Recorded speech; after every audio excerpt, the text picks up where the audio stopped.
冲绳的味道是太平洋暖流带来的鲜甜，是海岛水土淡郁的丰腴，是阳光雨露滋养的回甘，也是琉球古风、中国韵味、日本元素、美国浪潮碰撞出的精彩火花。这次就让我带你探寻本地人的深夜食堂、清晨市场、百年民居，甚至机场角落。煎饼牛肉的炭火美拉德，新鲜鱼货的脆爽嫩滑，三文肉汤面的丰盛和豆腐杂菜的锅气。你的冲绳味觉之旅从这里开始。旅行前半段，行程集中在美丽海水族馆附近的冲绳岛中北部。抵达第一晚就在信息海滩旁的曲拉哈纳冲绳料理餐厅用餐。那作为落地之后的第一顿，这家餐厅会给人留下什么样的印象呢？来到冲绳，你一定会吃到一碗和日本本土风味截然不同的汤面。清淡鲜甜的汤底，厚实劲道的碱面，分量扎实的肉块。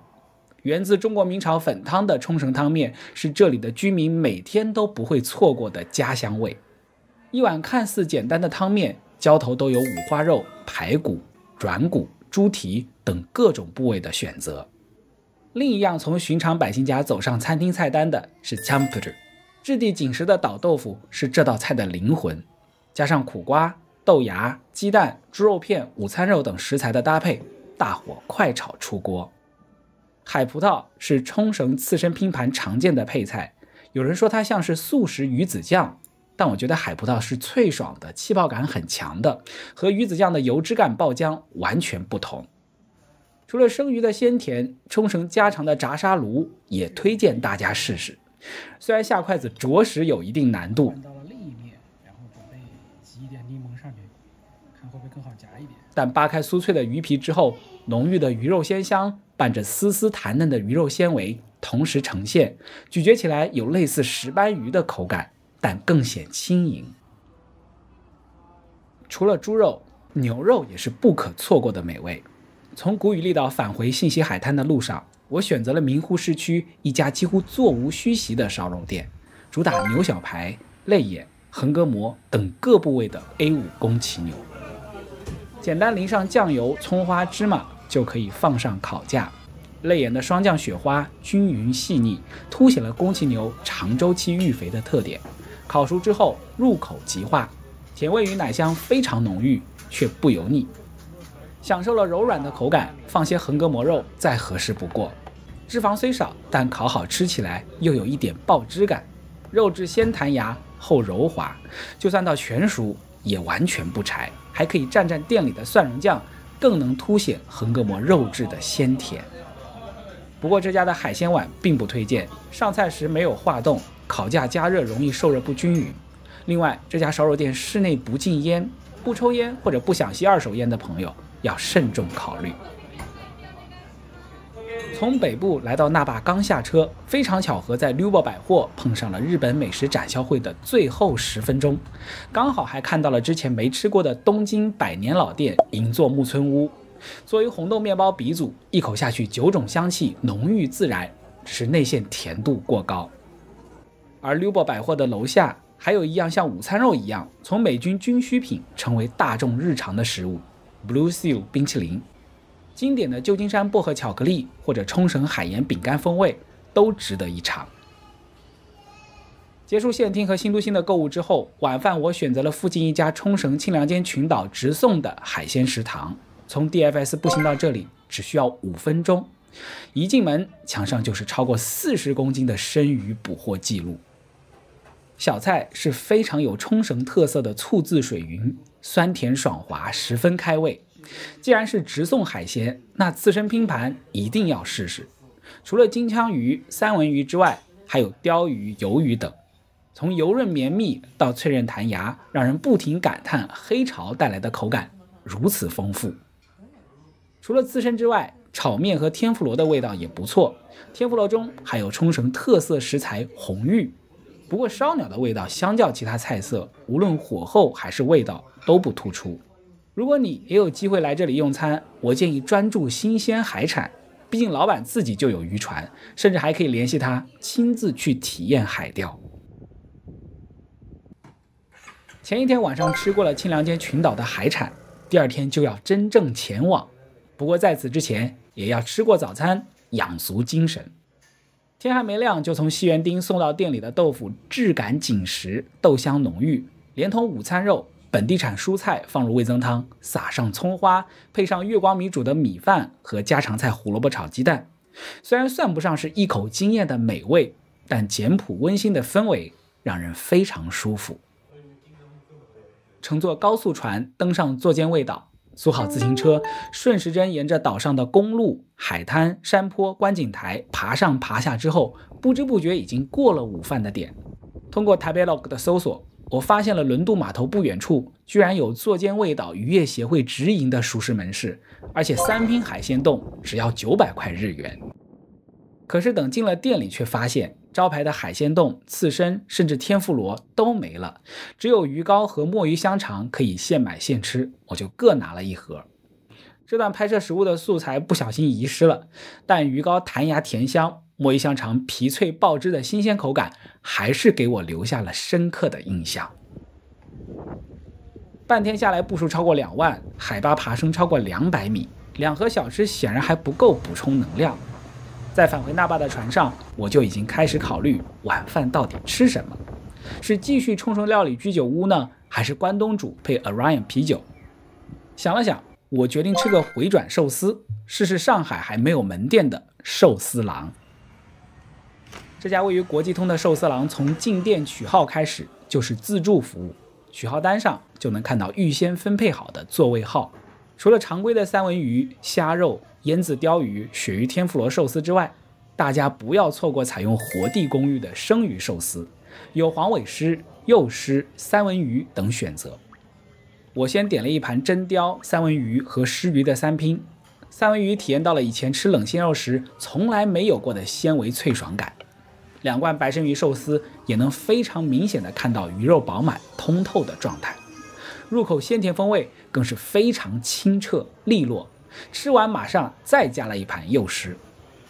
鱼肉寿司之外，我还尝试了柚子醋冻和牛双酱里脊、照烧鸡肉、汉堡肉饼寿司。强推和牛双酱里脊，夹起肉片时可以把醋饭团整个包裹，一口咬下，双酱和牛乳汁般的润滑和柚子醋冻的清爽形成了绝妙平衡。收尾小吃，我点了龙田炸煎鱼，平时只用来调味的柴鱼片居然有了酱香厚实的口感，令人惊艳。第二天的早餐店家风格和第一天完全不同，神仙鱼轻盈游弋，书籍稍微有些褪色的漫画放满整面墙。All In 这家日式茶餐厅昭和风十分浓郁。日式早餐套餐里有煎蛋、饭团、通心粉、蔬菜、味增汤和小菜，饮料我选择了可尔必斯，肉类选择了炸三文鱼。虽然味道很家常，但是能尝得出来食材的新鲜。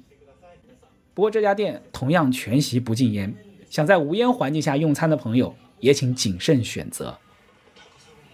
这一天上午，我在湖梧通附近活动，虽然高温不到30度，但海岛的太阳就算藏在云里，也能让人汗流浃背。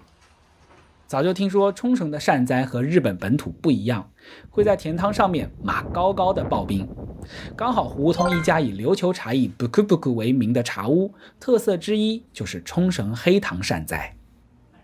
为什么一碗甜汤会用一个感叹词善哉来称呼呢？传说这是一休和尚喝完之后的第一句感叹，后世也就借他之名来简洁传神的称呼这种寒暑皆宜的小吃。除了冷食盖上刨冰加上焦香浓郁的黑糖之外，冲绳善哉使用的豆子是芸豆，而不是日本本土常用的红豆。芸豆这种食材也是午餐肉、冰淇淋之外另一样在冲绳大众化的美军军需品。善哉刨冰之外，店家还会端上一杯香片热茶暖胃。吃完之后在店里看看有没有哪些陶瓷制品想入手，也是不错的放松。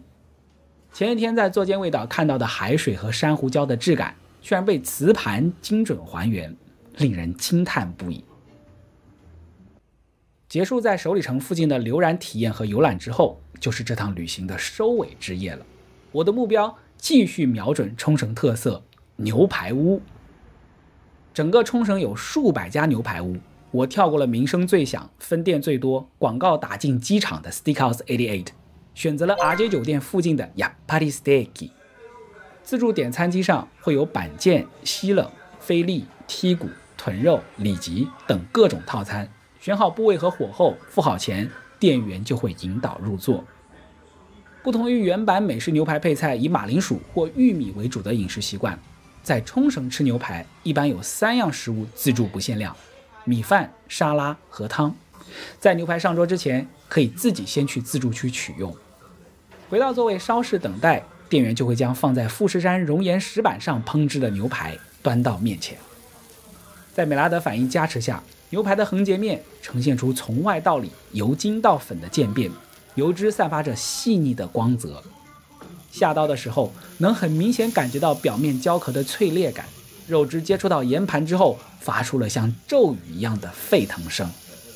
除了牛排配米饭之外，每个座位前也都有上10种配料，这其中泡盛辣椒风味和酸橘醋风味的调料将泡盛酒、本地辣椒、酸橘等冲绳元素放入酱汁，每一样都能和汁水饱满的肉质纤维形成别具一格的味觉搭配。在出发去机场回上海之前，我要去吃写在这次必吃清单上唯一的店家Maguro Yahombo，性价比极高的海鲜冻。它所在的博港鱼市临近码头，主打金枪鱼的交易、处理和零售。和 Tabelog 上标注的时间不同，铺位早上8点才开始营业。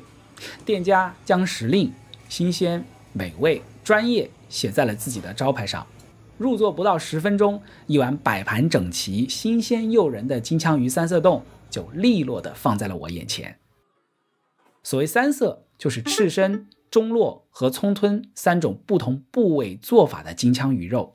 脂肪含量最低的赤身紧实富有弹性，鲜美甘甜；中落饱满醇厚，葱吞绵滑清爽。配上海葡萄、玉子烧、黄瓜、姜片和味增汤，返程的清晨相当豪华。